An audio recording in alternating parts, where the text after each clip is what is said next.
Cockroach Janata party అధ్యక్షుడు అభిజిత్ దీప్కేపై దాడి తీవ్ర కలకలం రేపింది. పేపర్ లీకులపై జైపూర్లో నిరసన చేపట్టిన అభిజిత్ చెంప చెళ్లుమనిపించారు గుర్తు తెలియని వ్యక్తులు.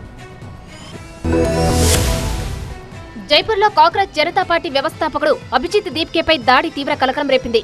పేపర్ లీకులు ప్రజా వ్యతిరేక నిర్ణయాలకు వ్యతిరేకంగా జైపూర్లో కాక్రోచ్ జనతా పార్టీ ఆందోళన చేపట్టింది. అభిజిత్ దీప్కే ప్రసంగిస్తున్న సమయంలో అల్లరి ముక్కలు చుట్టుముట్టాయి. దీప్కేపై దాడికి పాల్పడ్డాయి. పోలీసులు వెంటనే పరిస్థితిని అదుపులోకి తెచ్చారు.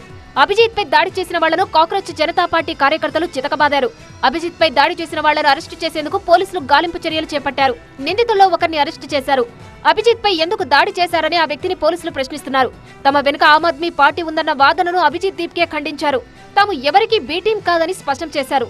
కేంద్ర విద్యాశాఖ మంత్రి ధర్మేంద్ర ప్రధాన్ రాజీనామా చేయాలని, ఇదే తమ ప్రధానమైన డిమాండ్ అని అన్నారు. ధర్మేంద్ర ప్రధాన్ చర్యల వల్ల నీట్ అభ్యర్థులు బలవన్మరణానికి పాల్పడే పరిస్థితి వచ్చిందని ఆరోపించారు. ఎస్ఎస్సీ, జీడీసీ, యూటీ లాంటి పరీక్షలు రాసే 1 కోటి మందికి పైగా విద్యార్థుల భవిష్యత్తు దీనివల్ల తీవ్రంగా ప్రభావితమైందన్నారు.